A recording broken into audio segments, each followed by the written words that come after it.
তোর লগে আমরা কোনো ঝামেলা করতে চাই না, সামনের থেকে সরে যা কইতেছি। পারলে আমারে সরা। আমগো মহাজন যা কয় তাই হয়, তার কথাই এলাকার সব মানুষ উঠে আর বসে। তার কাছে যদি তুই বাধা দেস না তাহলে কিন্তু বিপদে পড়বি। যে বনে বাঘ নাই সে বনে বিড়ালও নিজের বাঘ মনে করে। ভদ্রভাবে কইলাম, কথাটা শুনোস নাই, এবার অভদ্রভাবে মার খা। মার। দেখ রাজা, আমরা কিন্তু তোর লগে কোনো গ্যাঞ্জাম করতে চাই না, কাজটা কিন্তু তুই খারাপ করতেছস। লাঠি দুইটা আমার কাছে থাক, তোর মহাজন রে কোষ পারলে যেন আমার কাছ থেকে লাঠিটা নিয়ে যায়। কইছিলাম না ওরা আবার আইবো, আমাকে কতবার বাঁচাইবেন। ওরা মানুষ না, ওরা পশুর চেয়েও খারাপ। ওগো মুখের খাওন কেউ কায়দা নিতে পারবো না। আপনার আব্বা কই? ওই শয়তান গুলা আমার আব্বারে ধাক্কা মেরে অজ্ঞান করে ফালা রেখে আয় পড়ছে। চলেন বাসায় চলেন। আমি করলাম একটা আকাম করে লাইছি। কি ভিডিও করছি, দেখবেন? দেখা। আপনি ভিডিওটা দেখেন, সকালে মোবাইলটা নিব না। হ্যাঁ আচ্ছা। কি হয়েছে? তুই এমন ছটফট করতেছিস কেন? কথা নাই বার্তা নেই, একটা লোকরে বাড়িতে থাকতে দিলা। এখন যদি তার কোনো বিপদ হয়? পোলাটা রাইখে বোধহয় বিপদে ফেলাইলাম রে মা।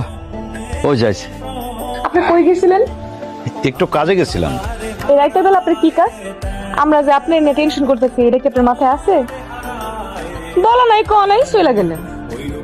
একটা মানুষ কোথাও গেলে বইলা তো যায়।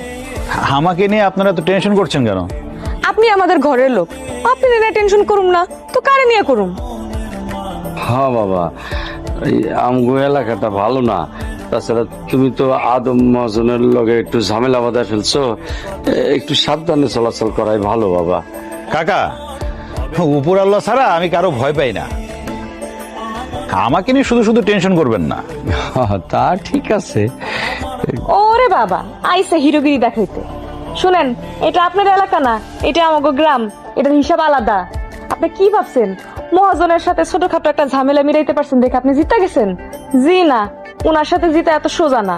দেখেন কোন বড় বিপদ আইতাছে আপনার উপরে। মানুষ মানুষকে ঝামেলায় ফেলবে, এটাই স্বাভাবিক, কিন্তু তাকে কে উদ্ধার করবে জানেন? কে? আল্লাহ। কথায় আছে না, রাখে আল্লাহ মারে কে। আল্লাহ যতদিন চাইবে ততদিন কেউ বিপদে ফেলতে পারবে না। কাকা, মহাজনের কাছ থেকে যারা সুদের টাকা নিছে, কালকে কি তাদের সবাইকে ডাকতে পারবেন? হ্যাঁ পারবো। ঠিক আছে, তাহলে ডাকেন। হইছে, হিরোগিরি কম দেখায় এখন হাত ধুয়ে আসেন, যান, ভাত বাড়তাছি।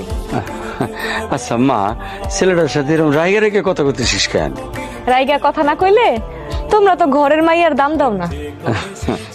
বাবা, যা হাত মুখ দিয়ে আসো, আমার মায়ের রাইগে গেছে।